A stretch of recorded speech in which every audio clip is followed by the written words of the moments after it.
On this episode, we're going to talk about guns. Jake, a well regulated militia being necessary to the security of a free state, the right of the people to keep and bear arms shall not be infringed. Who the fuck wrote that? That shit don't make no sense, dude. Bruh. It doesn't make any sense. I was hoping that would be what you brought to this episode, is like, if you could just make sense of that, I got the rest pretty much on lockdown over here. All right. So here's what I tried to do right before we went live. I took, that's the wording. Go ahead, crack that open. Oh, yeah, another. We're gonna raw dog this. I just didn't feel like getting a glass, and we're doing it live. We're gonna fuck it. We'll do it live. Cheers. Cheers. Cheers.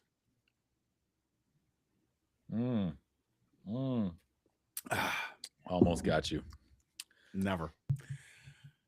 So I took it. I took that. So that's word for word. That's the Second Amendment. Word for word. Second Amendment.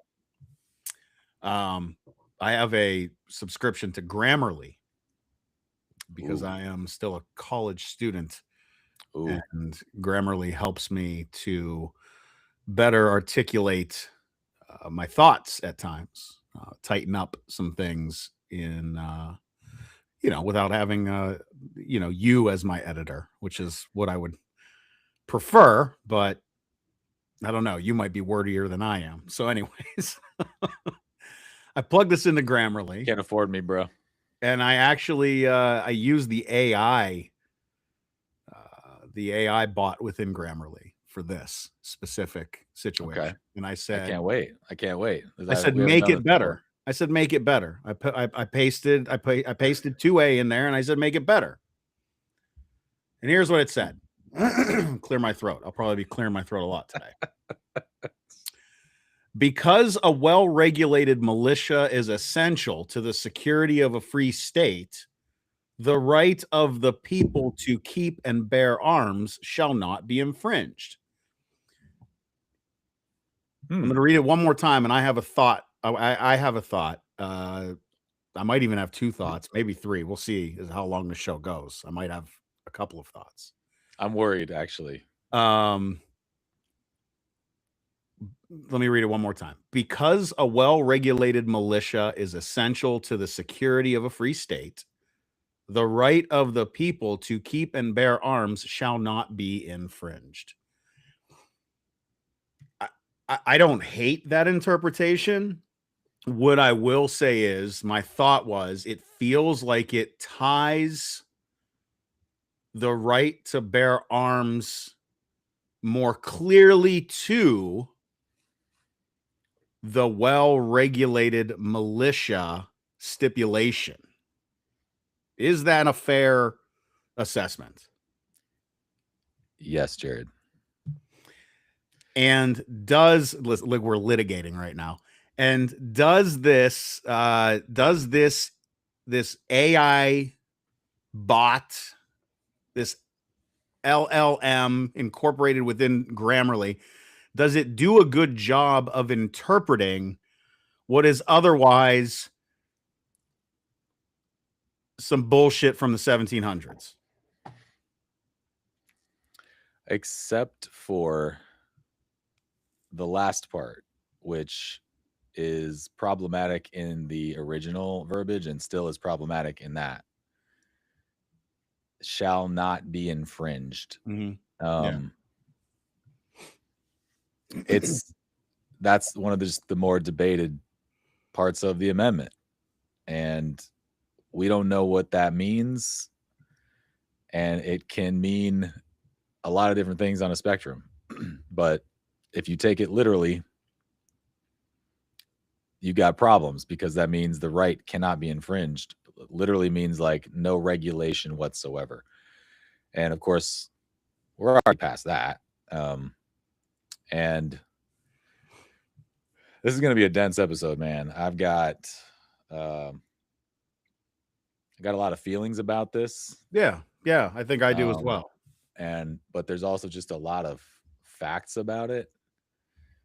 and you could spend a bunch of time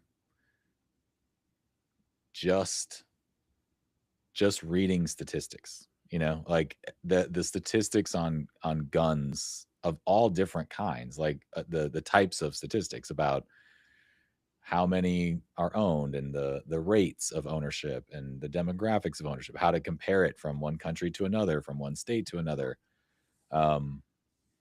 But where my brain goes with it, Yeah. and also where I think it's most interesting is to talk about violence, basically.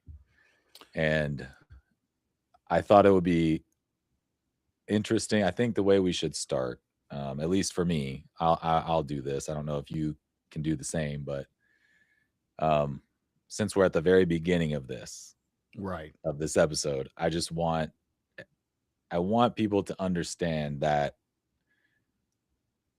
this show, I'll speak for myself at least, I have a pretty complex and nuanced opinion about the Second Amendment. Mm-hmm. There are parts of it, which I'll get to, that I think are really fucking cool. And I'm generally pro, but I have a lot of problems with guns. And right. Unfortunately, I think the most important thing that I want this show to be about on all different topics is to just make sure that it's okay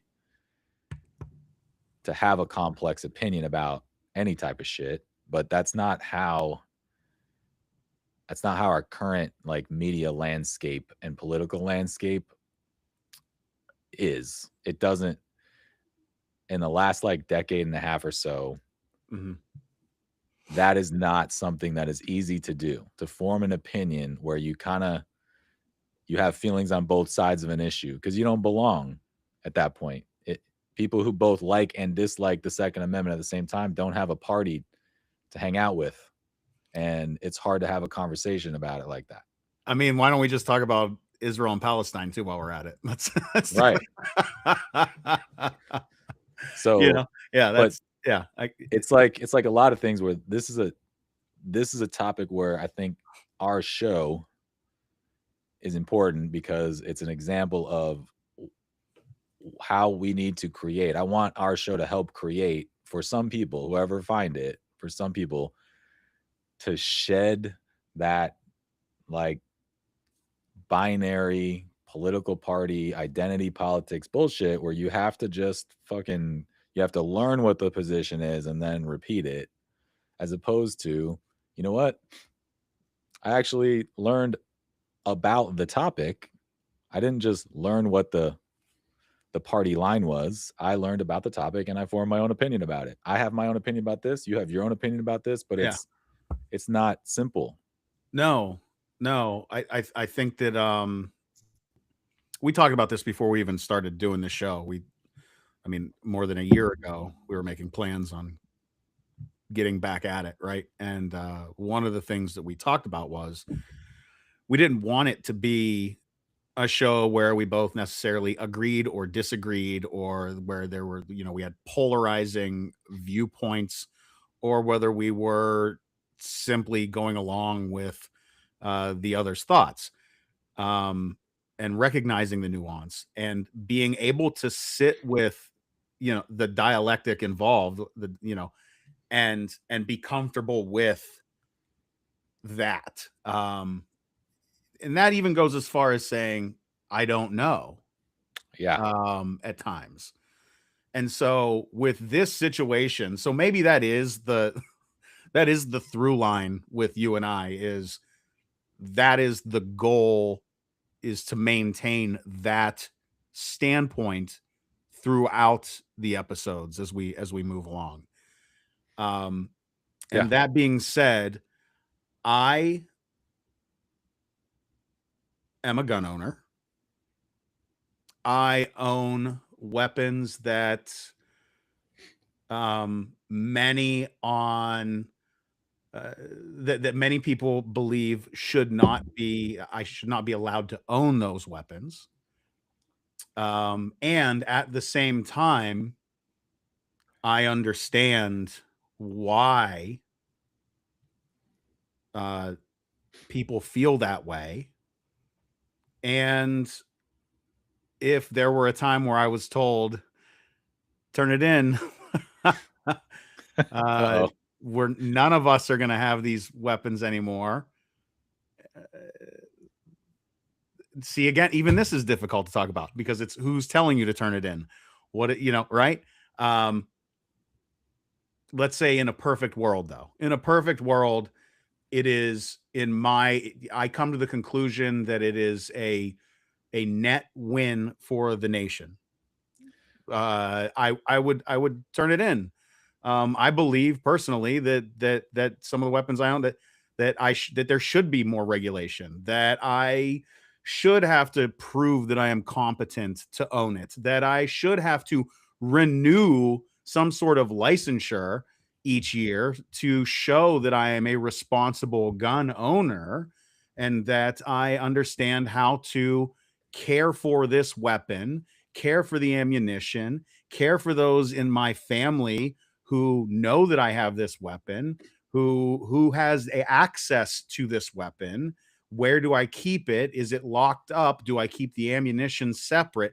All of this matters. It matters. Let me pause you for a second because I'm struggling with where to put what in this conversation, but I feel like the only thing I feel like is a good, well-founded part of content that we should start with is our own experience with guns and with violence. That's where I want to go. And I made a list. And I think just if I'm a listener, I don't want to hear about anyone talking about guns, especially if I'm a listener, I have a strong opinion about guns one way or the other. I don't want to necessarily hear from someone who's spouting opinions and without knowing like where that's coming from. So I'm going to set like where I come from as far as guns and violence goes so that I can get into that stuff later. And if you can do that too, that'd be cool. But right now, like I just realized I didn't do this on purpose, but I've been wearing this bracelet. And for audio, it's a domestic violence ribbon bracelet, which I got at a funeral a few days ago. And it's just one of the many times in my life where something is hit a little too close to home because of violence. And a lot of it's gun violence, not all of it. But again, I'm going to make this issue about violence primarily. And guns are a part of violence, right? So, in fact, those of you who know the shirt I'm wearing. But I wear this shirt on purpose today. It's about violence. It's a callback to my favorite movie. So number one, Jared and I can both say that the thing that we have in common, that's also in common with guns, is that we are in the military. And it doesn't matter what job you do in the military, you get handed a gun in basic training and you shoot it a whole bunch, even in the Air Force. I had to shoot guns in basic training. After 9/11, I was a weather forecaster, but after 9/11 in Germany, I got called to be a security forces augmentee. So I spent about 4 months, 2 different times, but about 4 months total, where I was a cop basically in Germany, manning the gates of Ramstein Air Base because we didn't know what kind of shit was going to go down. So I had to qualify again on the weapon. I had to get a weapon every day. You're laughing. Yeah, because you becoming a cop is it's like I don't know what's the saying about doing something long enough and becoming the thing that you despise or whatever the hell. I don't despise cops. I know that, but it's a joke. Never mind. You don't despise cops, but I've had some bad experiences with a few cops. That's what I mean. Yeah, and my cop friends would laugh at some of those stories too. But anyway, got some good experiences. I got pulled over in the UP one time. This doesn't belong anywhere in this episode, but as much as I got friends who are cops, Jared. Okay. Yeah, I think we both do, right? In fact, I should add that to my list. One of my friends who's a cop, I actually got shot at and shot someone. And I was waiting for him to call me back so we could hang out when that happened, and I never got a call back. I woke up in the middle of the night and found on the news that there was a shooting, and it was him. Yeah. He's okay, and actually, the guy he shot's okay too. But when I was in the UP driving from Wisconsin down to Cleveland, we went the long way. An unmarked SUV was in front of me going too slow. I pulled over the double yellows. I went 20 over the speed limit to pass this SUV across double yellows. Yeah. Got back in front of it. That motherfucker pulled me over. Yeah. Me and my minivan. Nice. Turned the sirens on, and I was like, honey, boys, Mags, I'm fucked. Just letting you know, we're going to have a big ticket here in a second. So let's just stay calm. He just pulled me over, asked me how I was doing, where we're going, and took my license back. Came back literally 2 minutes later. It was the fastest traffic stop I've ever been. And he's just like, well, y'all have a safe trip. Literally nothing else. That was that. So, hey, at least parts of Michigan are cool, apparently. Anyway, so I had to qualify to be a cop. I qualified the weapon again in Germany. At one point, I had an M60, like a big ass machine gun behind sandbags, staring down the street, the road that the gate was on at Ramstein, just in case shit went crazy. And then I deployed several years after that, had to qualify again. When I was deployed, I didn't have to carry a weapon every day like some people did. But at that point, when I qualified on the M9, I got marksman. So I'm an official marksman. Okay. I'm not a gun owner. But a lot of people I know are gun owners. Like people I love, respect, trust, own guns. So like from a gun standpoint, my family are hunters, like all that stuff. Right. But here's my violence story. Like here's how, as I racked my brain the other day, like, okay, what are all the ways that violence has affected my life? And actually, I just remembered a cool way to start this is a story about gun violence that really like had well, I won't spoil it, but I almost never survived because my dad almost never was born because his dad almost got shot to death as a kid.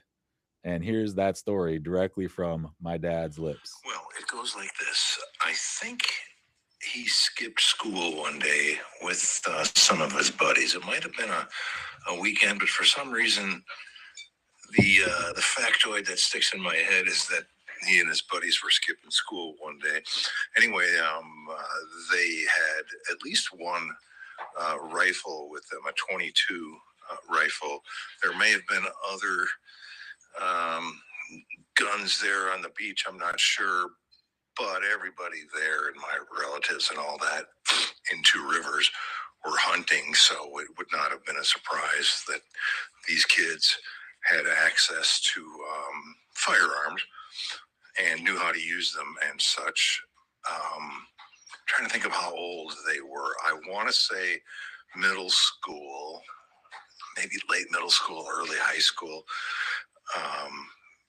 Anyway, so they're on the beach there. I think the beach of Lake Michigan or somewhere. There's water in the Two Rivers area. Anyway, so probably the Two Rivers. Plinking stuff with the 22, and then one of his friends has it and points it at my dad, thinking that it was empty, that they had expended the final round, and shouts, "Hey, Richmond," or "Hey, Paul," or something like that. Aims it straight at him and hits him square in the chest. And the bullet went right onto a religious medallion that he was wearing. I want to say it was a St. Michael's medallion. You know who'd know this story better is Barb. She remembers all the details. Anyway, I think it was a St. Michael's. It was definitely some sort of religious medallion, and hit him square in the middle of the chest. And he was rushed to the hospital, and they had to dig pull the bullet out in surgery. They ended up leaving the metal in him because it was pushed or wait, it was either the bullet or the metal. Something was too close to something vital, his heart or what have you, and they had to leave that in. But the word was that he got extraordinarily lucky that thing hit that religious metal, saved his life, as they say, and something was still in him to his dying day, either the metal or the bullet itself. And that's the story. Was it a miracle? Yeah, I think so. And I'm wondering why you want to know. Yeah, I was probably going to want to tell your kids. What are you doing? Why are you letting it continue to play? Where's Barb? Tell you that? Where's Barb? Get Barb on the line. My Aunt Barb. She'd be a good guest. Have I ever told you that story? I don't think you have. No. So my experience with gun violence started way before my dad was even born. And the quick 2-minute summary from there was that, and each of these could be its own story. My mom's boyfriend, after my mom and dad separated, my mom's boyfriend shot himself with a gun. She found him. She was a single mom raising me at that time. I think I was 4. Later in my life, a lot of the violence in my life was domestic abuse with my mom's next husband. For like 7 years, I was witnessing that. When I was 17, my godmother, my aunt, hung herself to death.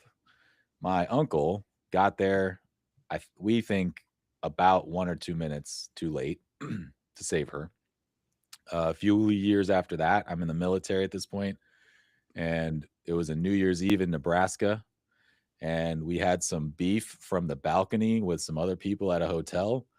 And like an hour later, we're on the lower level hanging out like in a common room area, and those people we had beef with drove around the side and then came up on us, and I could tell something was off right away. So I walked up to the car hoping to chill all that out. And sure enough, as soon as I got to the car with my most peaceful vibes, the dude in the passenger seat had a gun in his hand on his lap.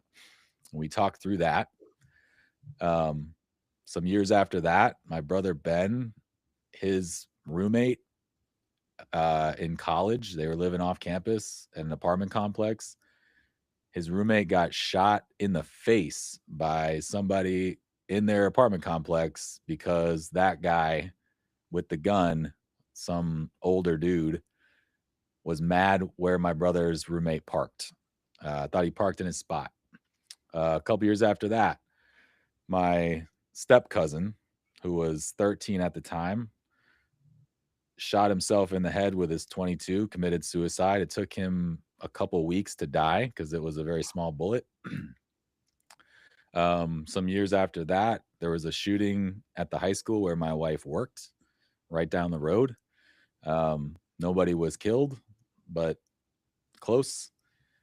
A couple years after that, my cousin's boyfriend hung himself in her garage. A couple years after that, same brother had a road rage incident that culminated at a gas station where both he and the guy he had a road rage incident with had guns in their hands and almost got really bad. Luckily didn't. And then just recently, my wife's, the last 3 of these were in the last like 4 months. My wife's coworker's sister was killed in Florida with a gun by her husband. And then like a month after that, someone my wife works with, but in a different state, but they like communicated all the time work-wise across state lines. She was killed by her husband with a gun. And then the other day, was my wife's former student, 21 years old, who was killed by her boyfriend with a gun. And then he drove to a mall parking lot and shot himself. And I don't know, he was alive when it first happened. I haven't checked the last few days to see where his status is, but that's off the top of my head. Like the other day, there's a whole bunch of others like suicide attempters I know. Yeah. Who were either on the verge of suicide attempt or did suicide attempt and failed. Of course, all of them are happy that they failed. So in a very small nutshell, when you hear me talking about guns and violence in this episode or in the future, that is where I'm coming from.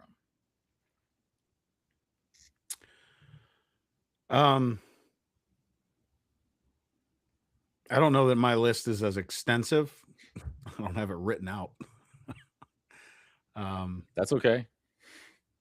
But I have been held up at gunpoint. I forgot I got held up at knife point when I was in 4th grade in Texas. Knife to my neck by another kid. Fuck. Anyway, go ahead. Your turn. Yeah, I was maybe 20 and I was held up. I had a gun at my face and chest while I watched my good friend get pistol whipped. And I couldn't do anything about it other than tell these dudes to like chill the fuck out. Like that was all I had. I was like, what are we doing here? Chill out.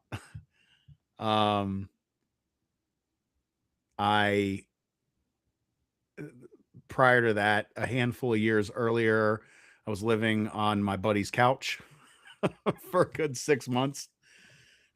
And when I moved out, don't ask me why. I was irresponsible. Like, this one I know. 18 or 19 years old. I think I was 19. And I had my shotgun was at his house, my Mossberg. And one of my other, I say idiot friends lovingly, and may he rest in peace also, not from gun violence, but one of my buddies held my shotgun up at one of my other friends' heads while they were in that apartment.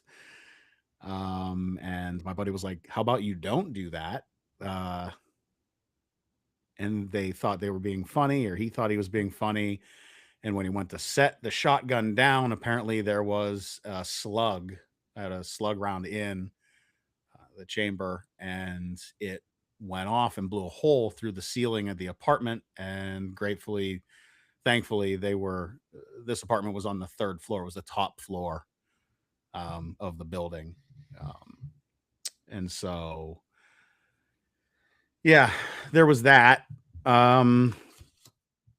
I mean, I can go on and on. I don't want to sit and think about these things and hold this conversation up, trying to prove myself and my worth and my, where my opinions come from and all that good stuff. But no, I think that the point. But I also think that while you and I have stories, that I don't know a lot of people who wouldn't have a story. That's kind of my point, just so you know where I'm coming from. Like, yeah. I had dinner with a buddy of mine now who's on my men's football team. I had dinner with him like a couple months ago, and we were just like sharing each other's life story because we hadn't done that yet. And what I just recounted would be like literally 12% of his life. And he had an average life for where he grew up. He had a list of probably, no kidding, 13 people. I got to the point, I'm like, are there more people who've been shot to death in your life that you haven't got? Like, when is this going to end? And he's just like, this is my life, man. Like, there are so many people like that. I grew up, bro, the entire time. Without giving out names and causing anyone any, like, the guy who shot my kindergarten best friend in the face with a shotgun. So I was best friends with a kid in kindergarten. When they were in there, when he was in his late teens, he was involved in a drug deal gone bad, or was being robbed. Pillow over his face, shotgun, boom, murdered. And the individual who murdered him literally lives 2.5 blocks away from my house right now. Yeah. Oh my God. Okay. Out. Yeah. So like there's that. Another friend got a hold of his dad's gun when he was maybe 10, 11 years old, and his handgun, and accidentally shot the tip of his finger off. I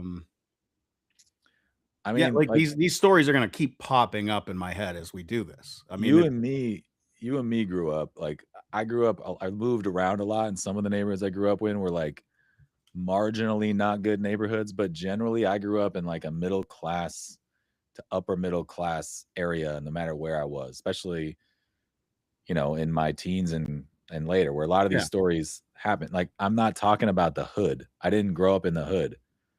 There are people just from where they grew up.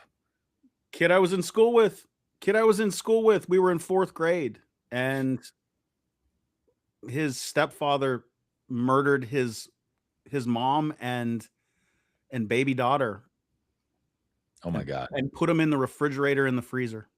Okay. Like this is what yeah. These Yeah.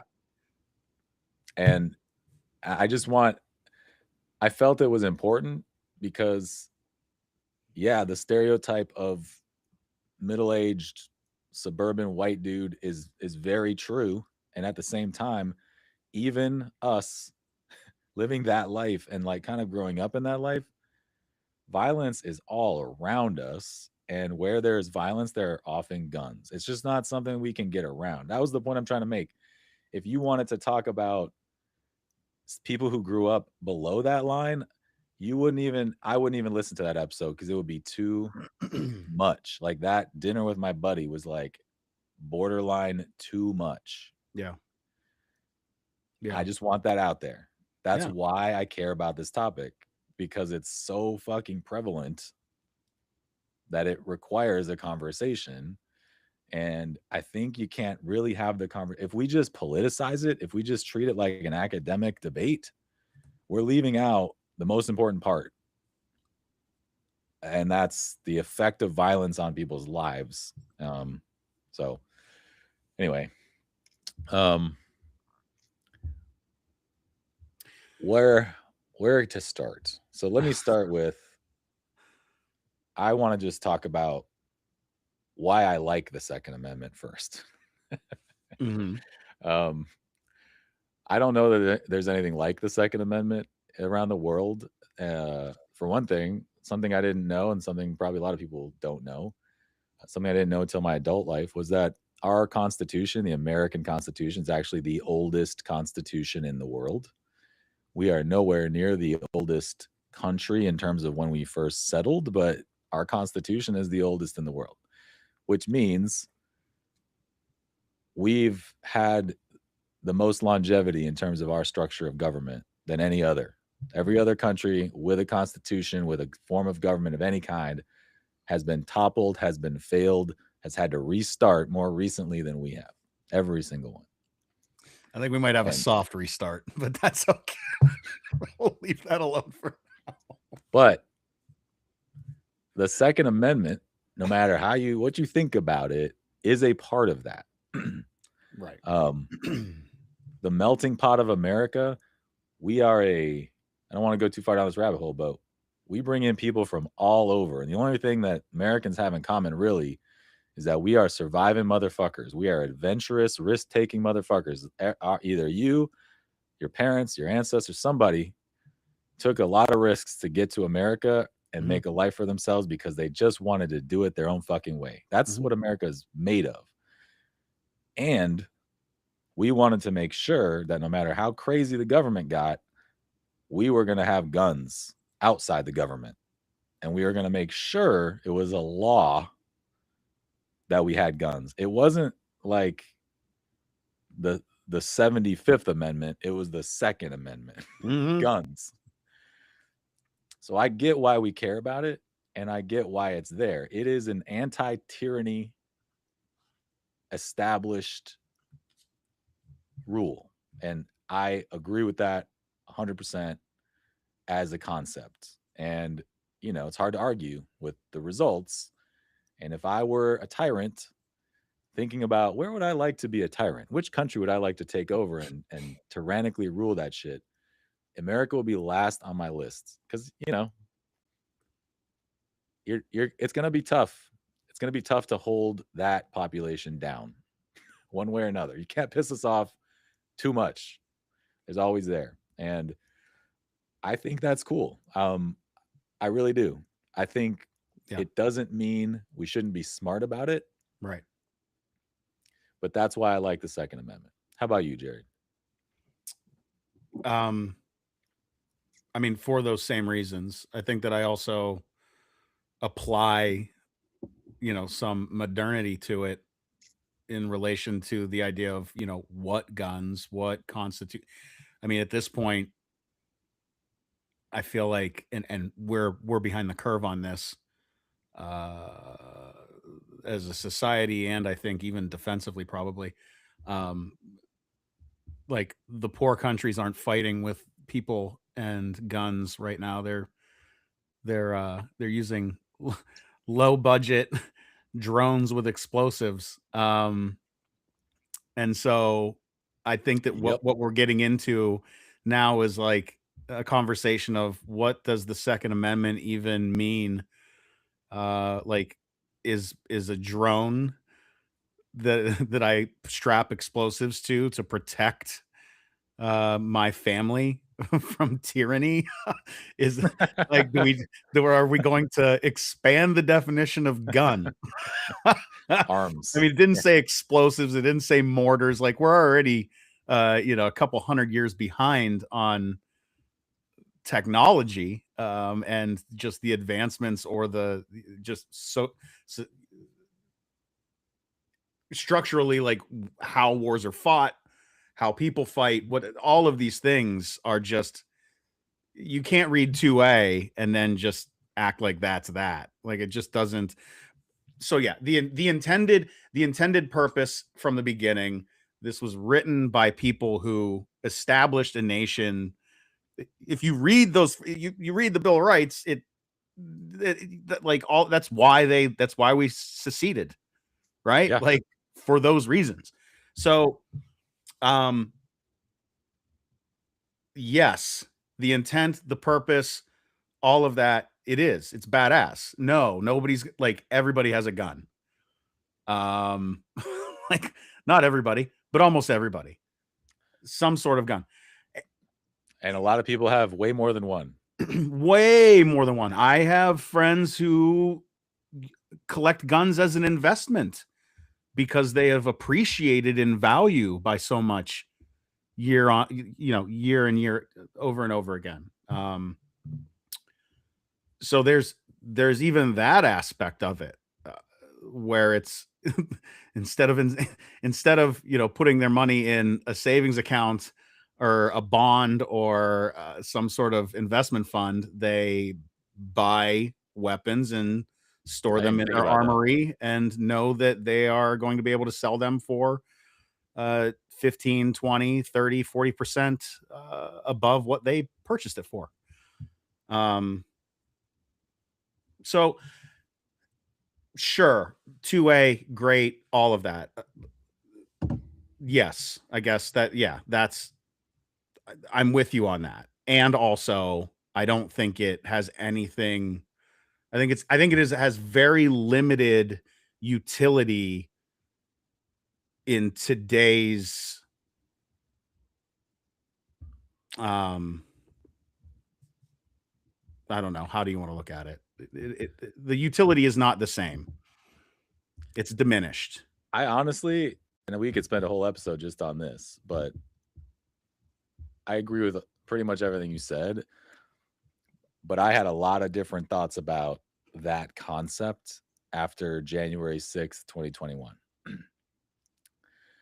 When a bunch of angry people stormed the Capitol and didn't brandish guns, I was like,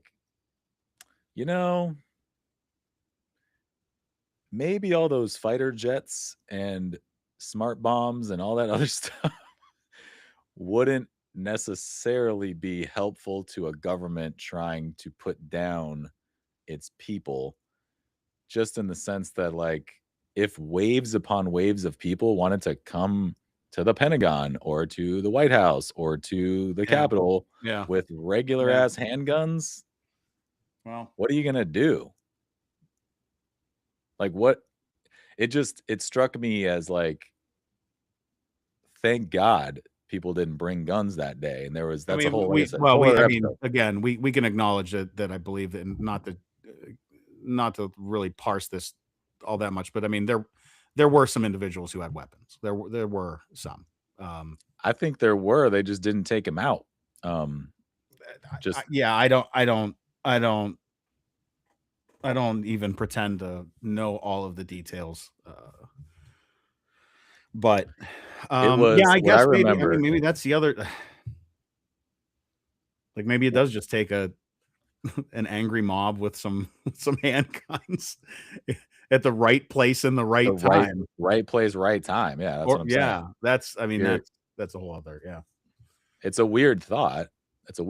But essentially that's how governments get toppled. Governments don't get toppled because the people have figured out how to outarm the government. They just go to the right place at the right time and take out all the right people. And then the government's over.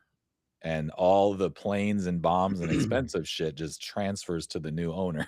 But they don't have a real symmetrical war over the state of the country. That's not how it works.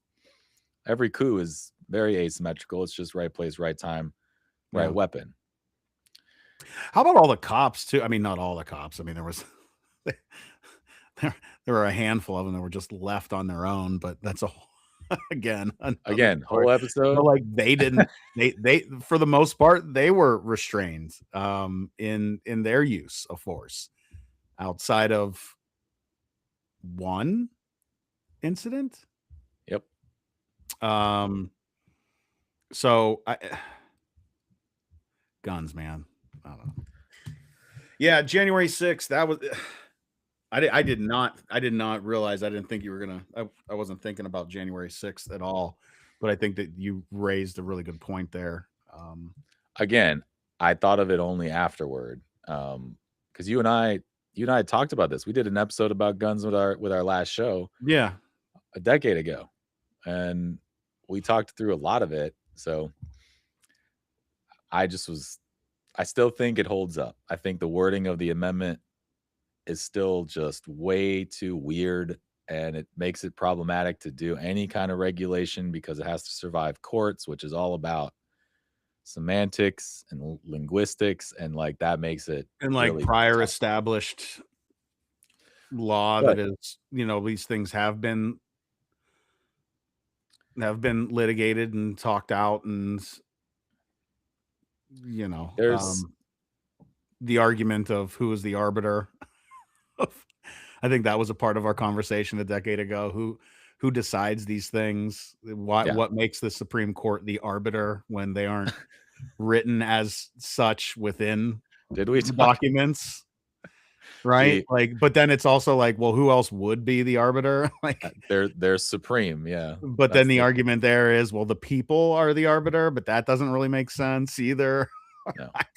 I don't know, man. I don't know. I think the important thing that we miss growing up, at least, is what would you like if you had to put in a bucket, like a pie chart? Let's say a pie chart as you go from age 0 to age 18, voting age. All the times you see guns used in the media, it's crime. It's either criminals or people trying to prevent crime or stop crime. It's like protection of life, limb, property, or it's hunting, and then there's war. Okay, we see a lot of war in the media and movies and but I mean 1 or 2% of all that, if that, are we seeing guns in the context of the Second Amendment. So we grow up and I speak for myself too, we grow up understanding guns one way, but realizing that, that amendment that guarantees my right to bear arms, it was not about my right to bear arms to protect myself, my family, my property, other people. It was not there for that. It was literally only in there to prevent tyranny by the government. Necessary, yeah, being if necessary to the security of a free state.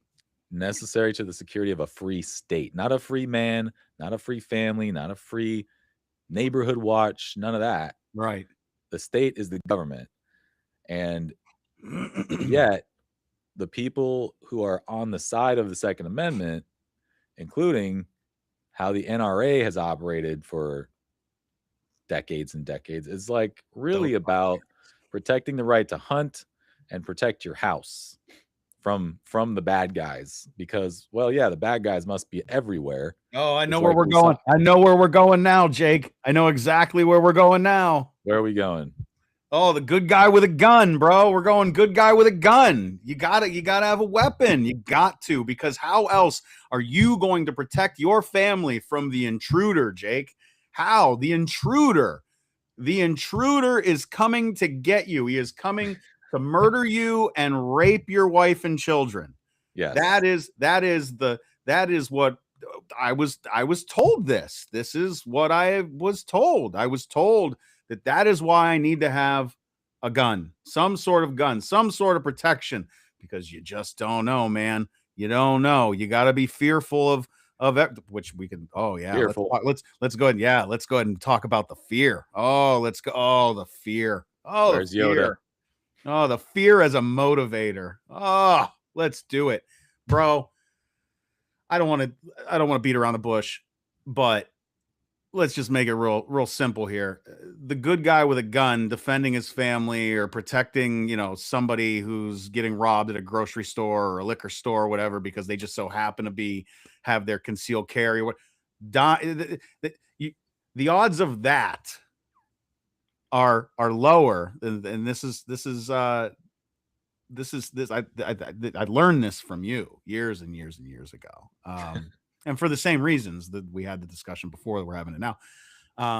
You're way more likely to shoot yourself as a gun owner than you are to shoot a bad guy, per se. Yeah, a lot more likely. And if if you just add like getting shot by your own gun by anyone, including yourself, it's just not even close. I do have the stat: annual per capita risk of death by home invasion. Here we go. 0.0000002. We could spend some time talking about other things that could kill you at a higher rate than home invasion that no one pays attention to. We're not going to do that.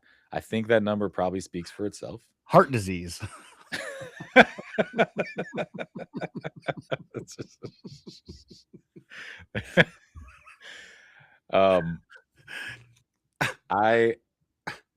Choking to death on an underchewed piece of steak. Oh my God.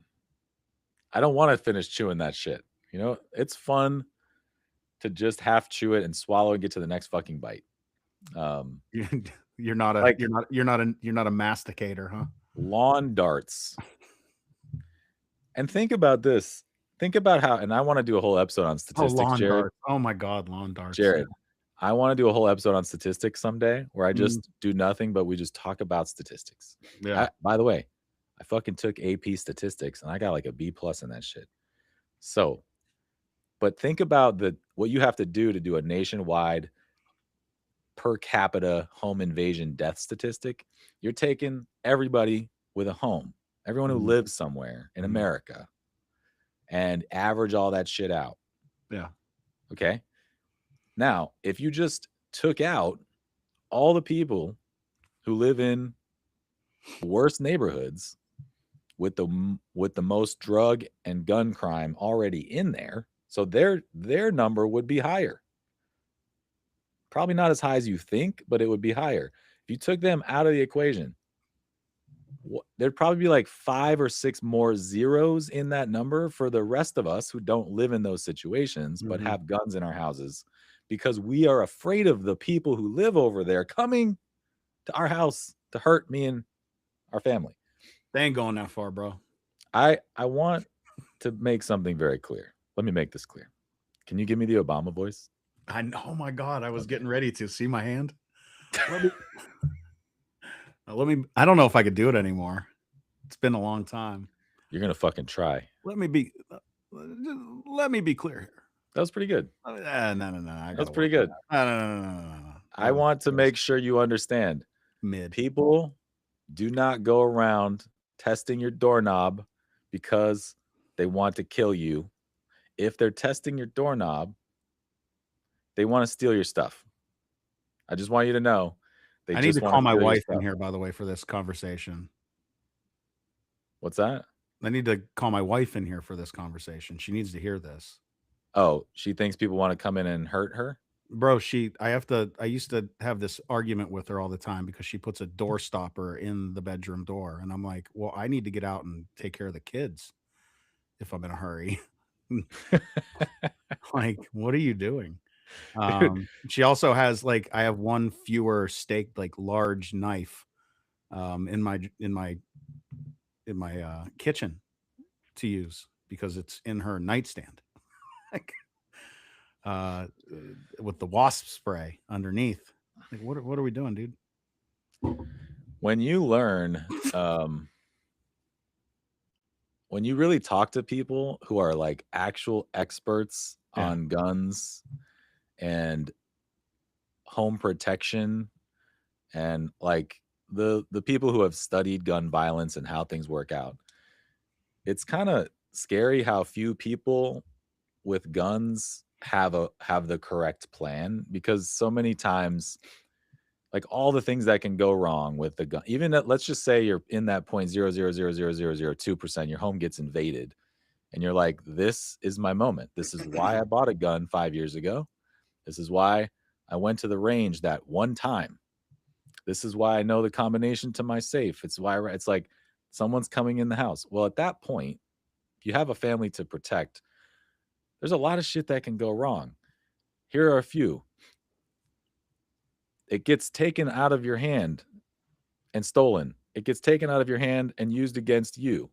You fire it at the person and you hit your dog, your kid who's in the next room because bullets go through walls. Or the person in the house was just trying to steal your stuff. They actually have a gun, but they didn't want to use it. You're actually, the biggest problem is you actually turn your own house into an ambush situation. And that, if you know anything about fighting, you don't want to get ambushed. It's the worst thing. But in that situation, the invader is hiding and you're walking around blind in your own fucking house, not knowing where the invader is. Yeah. If he has a gun, he's going to shoot you. You're not going to shoot him.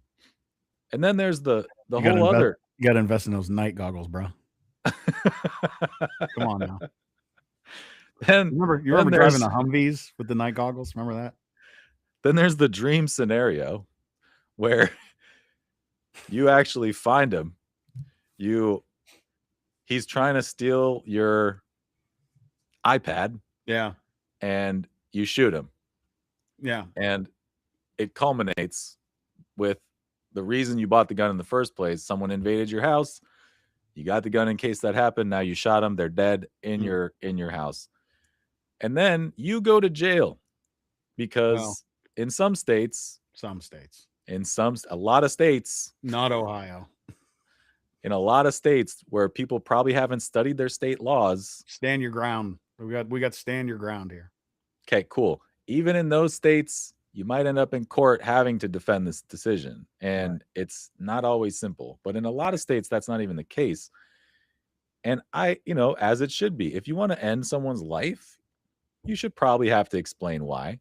And the whole concept of use of force and lethal force is based around, do you feel like your life is in danger? Do you feel like the life of someone else is in danger? Do you feel like in some cases your property is in the law as something you can protect with lethal force, but generally it's your own safety that you have to defend? And so you may end up in court, and even if you're exonerated, think about your life. Yeah. You fucking shot someone to death in your own house. And I did this thing on on Facebook years ago, you may remember, where I presented a scenario. Yep. And it was basically like you wake up in the hospital and you had amnesia, and you get to choose which memory the doctors put back in your brain. And your choices are: you got to the hospital because in the course of fighting with a home invader, you shot him to death, and he was only trying to steal stuff until you showed up, and then you got into a fight, but you ended up shooting him to death. Yeah. But your wife, your 2 kids were there. They saw and heard the whole thing, and then you got taken to the hospital. That's your memory. You shot someone to death in your own house. Or you get to pick memory number 2, which is you confronted the intruder, and in front of your wife and kids, the intruder beat the shit out of you until you were unconscious, took your stuff, and then left. And now you're in the hospital and you're fine. And I just wrote that up in a Facebook post and asked all my friends and acquaintances, what do you want to pick? And I mean, the amount of people who picked option 1 was crazy to me. Like, death in my house, possible court situation. Yeah. All that. Listen. Jake. I'm listening. The people that say yeah are the ones who've never had to do it. Right? The people who say yeah are the ones that have an inflated ego, that want to puff up. The ones who say yeah are trying to be tough. I can't tell you how many times, though. I mean, there's movies that demonstrate this. There's documentary films that demonstrate this. There's news stories that demonstrate this. There's conversations you can have with others that demonstrate this. The people that have had to do this wish, not all, but like by and far most, wish that they did not ever have to do that. And their lives are never the same. No.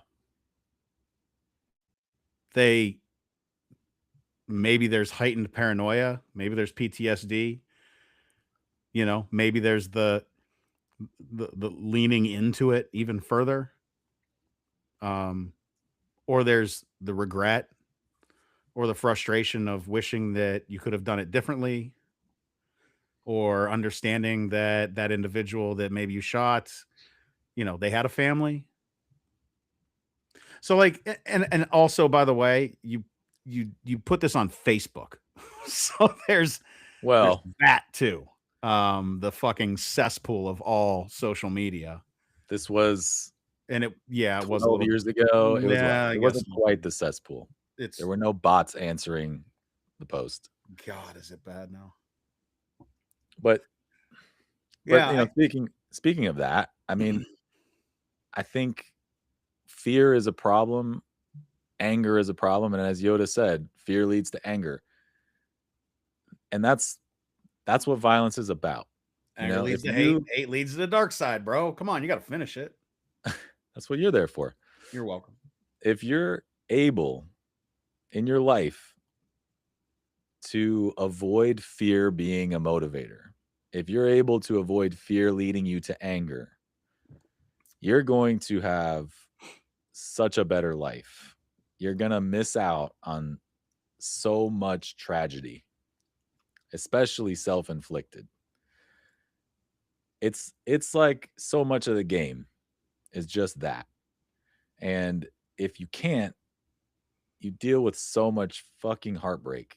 And I want to explain a little bit why, Jared, like suicide, mostly because of my godmother, but as I mentioned earlier in the show, it's like not just my godmother. Like, suicide's been a part of my life. It almost ruined my mom's life, like because of what happened with her boyfriend who shot himself. But a few years later, she was completely off the reservation. she went and bought a gun, and her brother ended up stopping her outside the gun shop with a cop. Otherwise, she was about to go end it herself. She had to get put into like court ordered care for a while because of that. And then years later, my godmother took her own life. Again, not with a gun, but almost was saved because it wasn't with a gun. So because of that, because of how much suicide has played a role in my life, and like that blew up our family, it never recovered. My mom's side of the family has not, since that was 1999. I want you to understand, as far as suicide goes, the mortality rate when you use a gun is 92%. It's by far the highest method. Drowning is under 70. Hanging is 78. Intentional overdoses, 2%. There's a whole bunch of others. There's just, but here's the fucked up thing. 70% of suicide attempters take less than 1 hour between deciding to kill themselves and attempting to kill themselves. So when you think about that, and you think about guns and what role guns play, well, you're hitting somebody in an acute mental. It's an acute crisis. Like this is. Yeah. Well, think about it this way. Think about it this way. If you have a family, and bro, I got 2 teenagers and a preteen girl. Right. We're making it work. But let's just say that it was legal to have Dr. Kevorkian suicide button in your house. Just like, hey, do you want to buy this on Amazon? It's a button. And as soon as you press it, it activates some chemicals that have been preloaded in a capsule in your body. And you just die immediately 100% of the time if you press this button. And it's just on the kitchen table. Would anyone want that button on their kitchen table? Right. How many people would buy that and put it on the table? Yeah. A gun is not much different from a suicide button. It's literally a button in the form of a trigger. Well, that's why so many people who have access to guns and are sad and don't think they are worth life on earth anymore will grab the nearest gun and use it. And they're 92% successful. By the way, I'm sure a lot of them are first responders too. I'm sure that's it. Probably. I mean, that's people another who have guns. Yeah. That's why a lot of veterans commit suicide with a gun, because they have guns, cops. And even like some of the 8% who don't die aren't the same. So my former wife was working in a care facility prior to, all her shit. Leave it alone. But and one of the individuals in that facility was a man with no face. Oh shit. Because he had unsuccessfully attempted with a firearm. And so a lot of talking with hands and on top of missing frontal lobe. I mean it. But hey, he's part of the 8%. He's not part of the 92 who really succeeded at killing themselves. No, instead he's in a lifetime care facility without a face.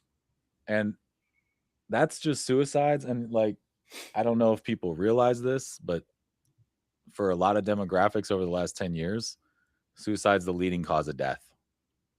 In fact, this fucked me up. I just learned this the other day, but of all those of us who might be tracking suicides over the years, probably knew suicides were going up, and then they peaked in COVID and into COVID 2021. Mm-hmm.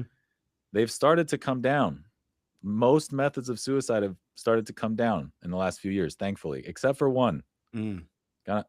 Any guesses which one that might be? Yeah. The one that we've been talking about, because gun ownership, and as you mentioned before, has increased. So suicide by gun is the only form right now that hasn't started to decrease. It is crazy. What do we do, Jake? What do you do, man? What do I do? Do I get rid of them? Can I read you some stats before I tell you what I think we should do? Yeah. 44,447 deaths every year. Now it's from 2024. 27,593 just. So those are all firearm deaths. 27,593 were suicides. 15,000 homicides. Unintentional firearm deaths of 2024, 450. Just 450 people are dead accidentally. And oopsie. That's an oopsie. Here's the way I would describe it. We imagine the gun as a tool for heroism. If you look at the stats, a gun is often the suicide accelerator, the domestic violence escalator, child access hazard, or something that got stolen by a responsible person and redistributed to people who are less responsible. And I don't have any interest in repealing the Second Amendment. But if you look at just all these stats, I encourage you guys, look it up yourself. The amount of home invasions, the amount of home burglaries is insanely low. And that's why we defend our guns. What about commercial driver's licenses? What about being a private pilot? Oh shit, I just hit my laptop. If you want to drive a truck, fly an airplane, transport hazmat, operate industrial equipment, if you want to wire buildings with electricity, practice medicine, you have how about a whole list of shit you have to do for training, maintenance, certification, licensure, and it doesn't stop. Right. How about what we do is we just treat guns like we treat other dangerous shit. Oh, your car's not meant as a weapon to kill people, yet tens of thousands of people die in car accidents every year. So we have a bunch of laws about who can drive a car and whether you should be able to, etc. Right. A lot of these things I'm mentioning have like psychiatric evaluations as somehow being a part of whether you can do the thing or use the thing. Red Guns? flag. Nah. Red flag laws. Yeah, this is how I feel like I've always felt this way, that's the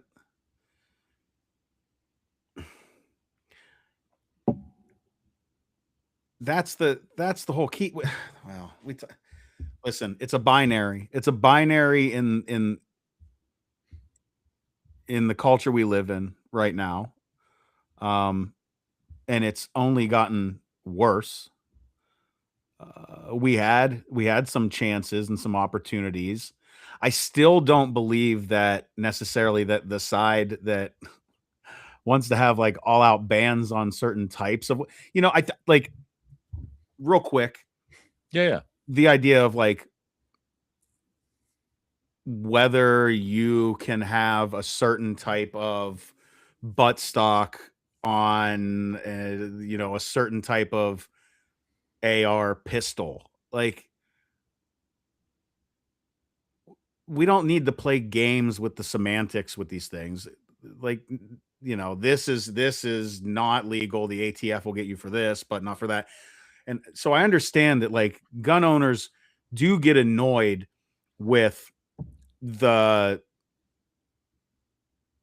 some of the strange regulation that I don't feel actually meets the intent. Whereas if we actually had these conversations, and going back to what I was discussing or, talking about at the beginning of the show, different types of regulations related to licensure and showing competence and understanding safety. Like, that stuff matters. Not whether I have access to some sort of suppressor or bump stock or what. Granted, maybe there is more of an argument for certain reasons, that I'm not thinking of at the moment. But I just think that if we're talking about immediate difference making, that's where that stuff can happen. And it's not about taking a gun, it's not about a side, you can no longer own this type of gun. You can no longer own this. I don't know. Own whatever gun you want to own. Like, honestly, with great power comes great responsibility. Right. So if you want to own a 22 rifle, you probably don't need to provide as much of a training background and as much, like, all that stuff. If you want to own a fully automatic fucking M60, you might need to provide more of a rationale. You might need to come visit us a little bit more. That's a heavy ass weapon. Where is that mounted on the top of your Toyota Tundra? Yeah. Taliban style. Let's go. Maybe you got a lot of peccaries in your neighborhood and you're off by yourself, but you might want to check in more often and show cause and readiness and training, currency, whatever. Have it be commensurate with the type of weapon. Yes. You can have a fucking tank. I don't care if you're willing to prove. And that's the other thing. Like, I'm good with a tank. Sure. Trust me, bro. It's the trust me, bro. We ain't using them. We don't need them. With depleted uranium tips on the shells. I feel like, no, I'm not even kidding about that. I really don't care if someone has a tank. And yes, school shootings are terrible. A part of the reason I wanted to have this episode now,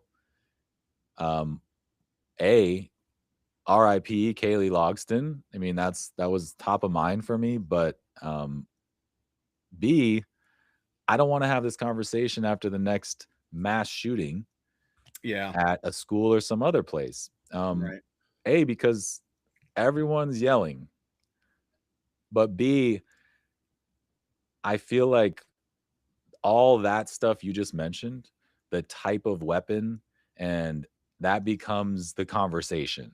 Right. And while we lose some hundreds of people every year to mass shootings, and that number is unfortunately growing and it's tragic, it's like a tiny fraction of all the gun violence and deaths that are occurring in our country that have to do more with the availability of guns, the proliferation of guns, the extreme of presence of guns in our country, combined with people who are mad in the moment. Like, quite honestly, dude, as someone who has studied violence and safety, that's the one area where, like, if you have someone who's willing to premeditate a violent crime and they happen to have access, there is not much you can do. I'm all for reducing the amount of casualties in a mass casualty situation. Let's do it. But an insider threat, that's everyone's worst nightmare in a safety situation. And that's what mass shootings often are. How many times were these weapons either taken from a parent because it wasn't properly secured, or the parent was lax on their own safety with these weapons, or were supplying this teenager with these weapons knowing that they probably should not have them, or like that again goes right back to the training, the licensure, the acceptance of responsibility for owning this weapon. Right.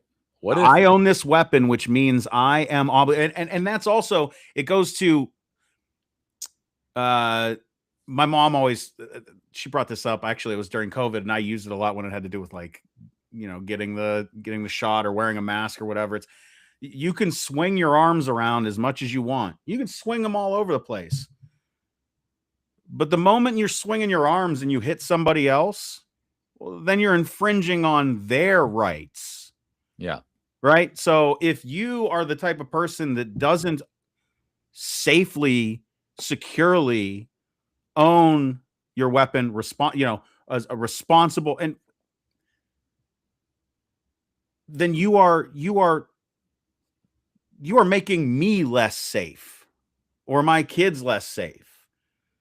So I don't want necessarily laws to take the guns away. I want to know that my neighbor who owns guns or their kid who's shooting and learning to shoot, I want to know that they know what the fuck they're doing. Yeah. And are mentally sound and fit and capable.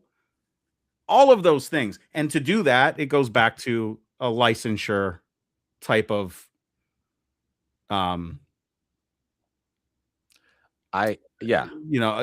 regulation. If you gave me the choice, and I'm not saying we have to make a choice, like these aren't the only choices, but if you gave me a choice of let's take certain types of weapons off the table, or let's leave all the weapons on the table, but let's insert more responsibility and accountability for the people who own those weapons, I would definitely choose that. If you just, and by the way, I sort of know how this works on some level. When I was the PTA president for a while, there was a couple of times at our local school where there were rumors of a kid with bad intentions and like threats of some level of risk. And so the cops had to get involved, and they would go to that child's home and they would have those conversations. They would, in the case of a threat, they have these like, do you have weapons? Let's talk about that. Where are they? How do you store them? What's the deal? Yeah. If you can imagine that, if that's the case, if we're able to think about just that and assess the risk in a sense of like based on a conversation with a human being, adult, and just verifying in some way that they know what the fuck they're doing with their weapons, that does reduce the risk. I think that would save way more lives in mass shootings and beyond than just saying, you know what, we're going to be cool with these guns. We're going to let angry teenagers have access to these guns, not these guns, so that when they go and shoot up the schools, they're only killing 7 people instead of 17 people, actually. Like, we can do a little better than that. Think about the type of, what was I just doing the other day? I had to submit like, I had to upload a photo from my phone just to do some random shit. Like, imagine if you had to just simply upload a few things to your government website if you owned a gun, showing here's my safe.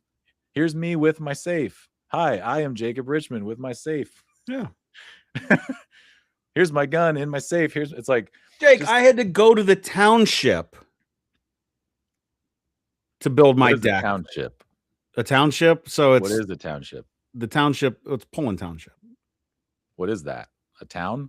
It's like a bigger. No, it's not a city. It's like a ship. Yeah. There's so there's no like mayor. There's what do they call them? Okay. There's like 4 people on board. Exactly. No, yeah, kind of whatever. Township council. Township captain. Is it a captain? Council. Yeah. Running for a township council. Yeah. This should have a captain. Anyways, since it's a ship. No, I don't think there's a captain. Actually, I think that they're all equal in their oversight. That's too bad. I don't know. My buddy Tom wants me to run. I might run. So I had to build my deck. I had to go and get a permit and pay money, right? Just to build a deck, to fucking build a deck on my property on a home that I own, right? I had to go do that. And oh, by the way, they looked at me and then they said, now that you've done this, now you have to go to the county board. You have to go to the county office and you have to get a permit from the county. The county ship. Because they want to know, am I digging my holes deep enough? Oh my God. Or am I going to have are my posts going to heave when the ground freezes? Oh right? Wow. More vocab, more deck vocab. By the way, motherfucker, you found that was impressive how you worked your deck update into like that a gun show. You like that? That was really impressive. I was going to ask you anyway. I didn't plan on it. And so $85 later between both of those things. And also, what is gas right now? Like for where I'm at, let's just say it's $4 a gallon. And I had to drive over there, which was 4 miles. And then I had to drive another 12. And then I had to drive home, which was probably another 10. So we're talking about 16, 26 miles. 26 miles. So that cost me about $5 just to drive. That's $5. You just added up all those miles just to land on $5. $5. Yeah, it's five. That's $5 more that I listen. Can I Venmo you? Money's tight, bro. And so, so all that to better my fucking property value, to put a deck on, to build something awesome so that my grandmother could hang out on the deck so we can have hot dogs and hamburgers and watch TV outside, because that's a thing I want to do, and have fam night at my house and not at my dad's sometimes, because I think that there's too much of a burden put on my dad and stepmom to do that every Saturday. So we do it at my house on Saturdays sometimes. Like, I had to go ask permission just to fucking do that. As if you needed more reason for that deck to be delayed. Like that. She says I have to be quiet. She's going. Yeah, you were a little bit loud.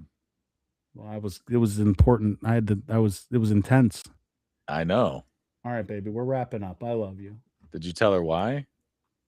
Because of the deck that she wants me to build for her. I mean, I think you're making a great point. I also think that your grandma's probably not going to be alive when you finish it, and that's not a slight against her. I think she'll live for a very long time. It's Priscilla's grandmother, so you better watch it. Well, you called her your grandmother, but I know her. I love her. I intend to see her many more times before she dies. I just think she might outlive me. She won't. Yeah, I think she might outlive you, and she'll definitely still die before the deck is complete. But that's partly because of the government. Yeah, they bureaucratically regulating the shit out of you. Yeah, regulators mount up.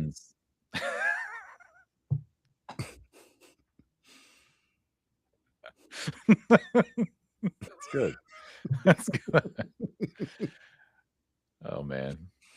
Hey, at least we found a way to laugh at the end, man. That's pretty good. Like, I ain't got guns. What you think? I told them all because I stay well off. Because I've been in the lab with a pen and a pad trying to get this damn label off. He said, like, I ain't got none. Actually, that's the lyric. I said. No, you said, like, I ain't got guns. Oh, no, like, I ain't got. He says guns. Maybe I didn't. Reference I don't. To yeah, maybe I other didn't. people, okay. And then he says, "Yeah, like I ain't got none." Yeah. Thanks for that. Necessary correction. Should have been on your expertise list. I would love to hear Kale quizzing you on Dr. Dre lyrics someday for another episode. There was a period of time where I was not a big fan of Dre's a great producer, but I didn't think he was a great lyricist. Oh my God, you're just dropping hot takes. Okay. Oh, listen, I said used to feel this way. I think I need to reapproach this and reassess, because I'm not sure. Well, I just had a great idea for a segment, actually, is to just like preload Kale with half Dre lyrics, or Snoop or whoever, Eminem, and just make you finish them. I like that idea. We're going to do that. No, not finish the lyrics. Wait, why? Yeah. No, I thought we were going to assess the lyrics. We can do that too. We can do that too, but I want to have a little trivia where you have to finish the lyrics. When you get like the first line, just like we did, can you finish it? And then Kale makes fun of you when you don't. God, I hope so. Some of them, I don't know. It's a coin flip. You better. It's been a while. Although I will say, Regulators popped on the radio for the first time in years. I hadn't heard it in years, and Priscilla looked at me like I was a crazy person because I'm still word for word. You better start put away that Ted Nugent. Start putting on. And to be honest, Death Row. Now, when I listen to that song, all I can think of is Michael McDonald. Okay, oh hell yeah! We're not in love anymore. Keep forgetting. Dude, you should have seen Andre's face when I first did that to him, because once you have the, I don't want to say her name, the Amazon device. Yeah. Oh, I'm getting rid of those, by the way, too. Once you have that, you can just play music, whichever song you want. Mm-hmm. And his mouth was open wide when I played the Michael McDonald version after the Warren G version. Do you know Michael McDonald made up that voice? That's not really like his singing voice. Yeah, he did it because he wanted to kind of find his own niche, to stand out, to do something. And I think he thought he was goofing around, and then it was like, no, this sticks. I'm doing this. I dig it.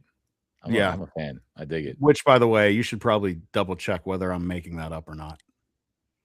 Okay. Sounds made up.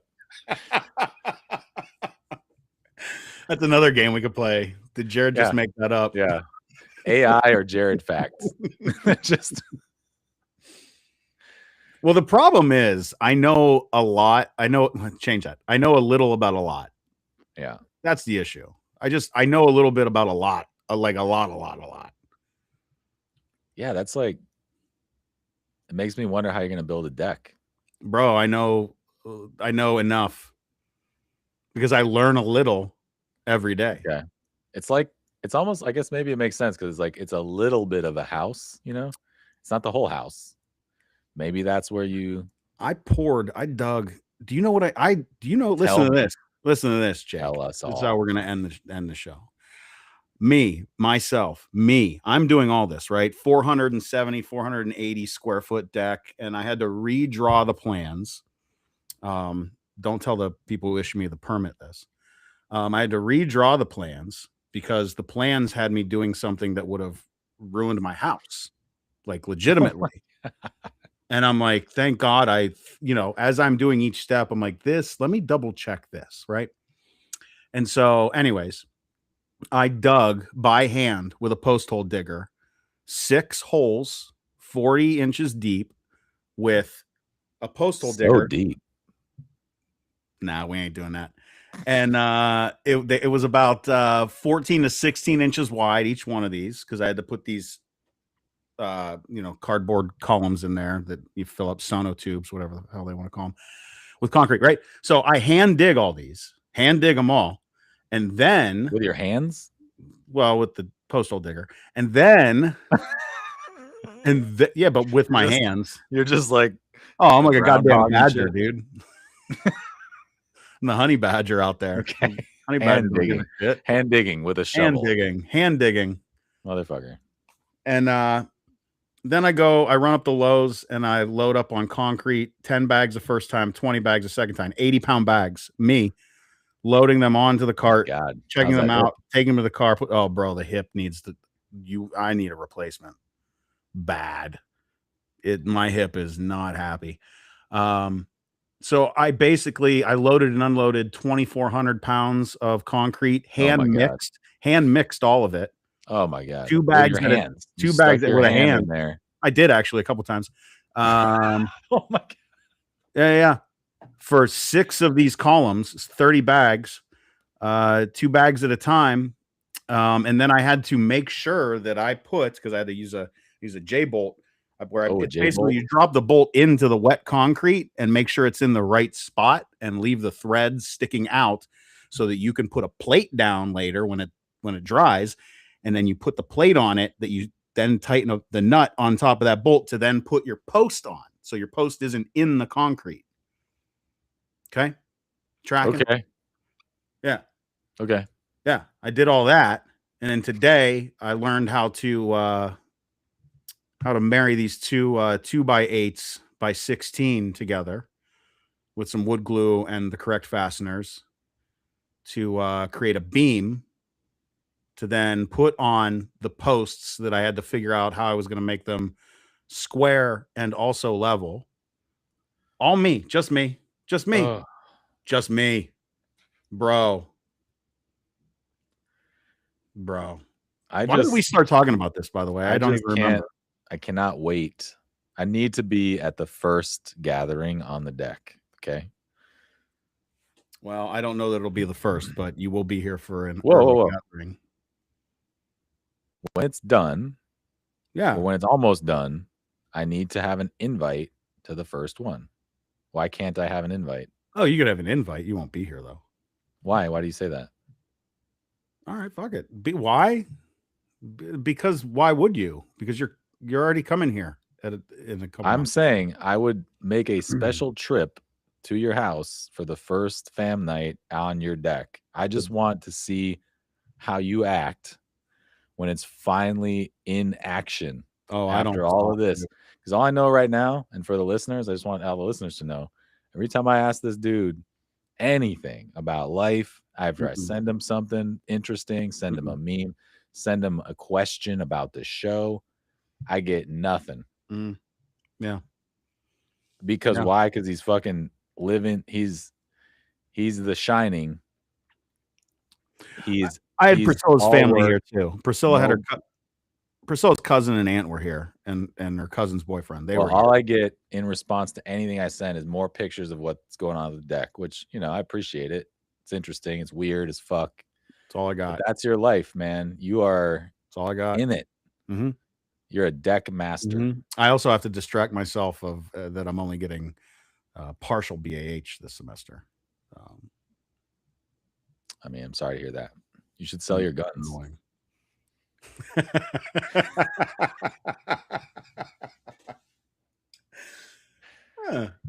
Yeah, I don't think not yet. Not yet.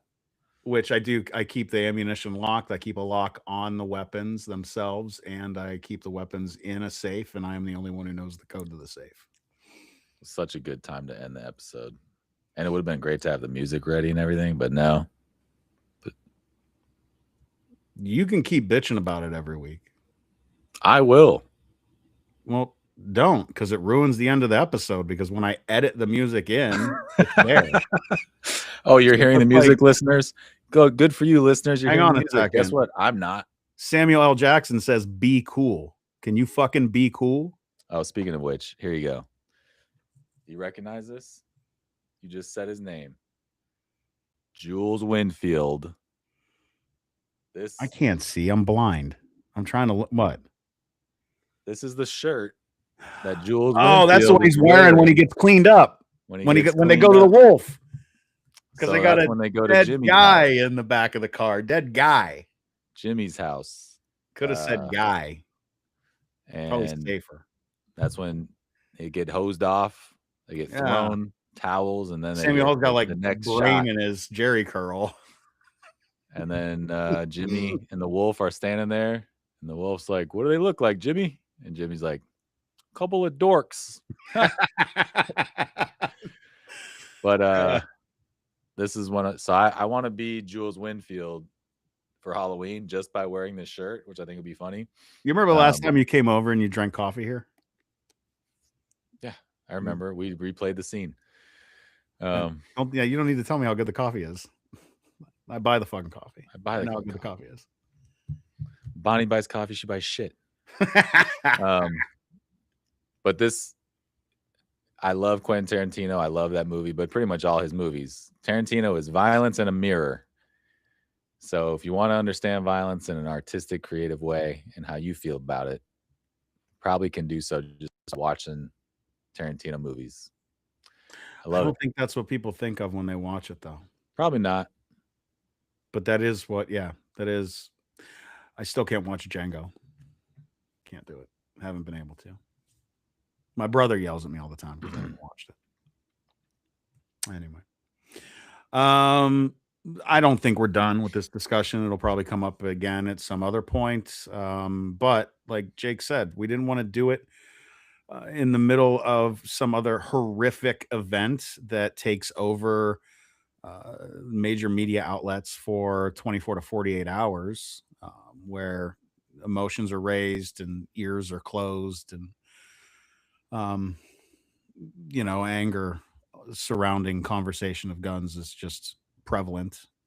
We wanted to do it now when you might be open to hearing something that maybe changes your mind. or makes you think a little bit differently or not. Again, we also do this just because we like talking to each other. So that's good enough for us. If we didn't have a About show, I topics wouldn't that- talk to you. No, not until I'm done building the deck. That's right. I have to break away from the deck early while I still got good sunlight hours to go and take a shower and change and get ready to come and do the show. Even on a Wednesday. Bro, I think I got carpal tunnel now too. I've learned, yeah, I know, dude. Yeah, so we record the shows on Thursdays, and I was ready to go yesterday, which was Wednesday. One of the few texts I've gotten from Jared. Ready when you are. And then the next one. Oh, it's Wednesday. LOL.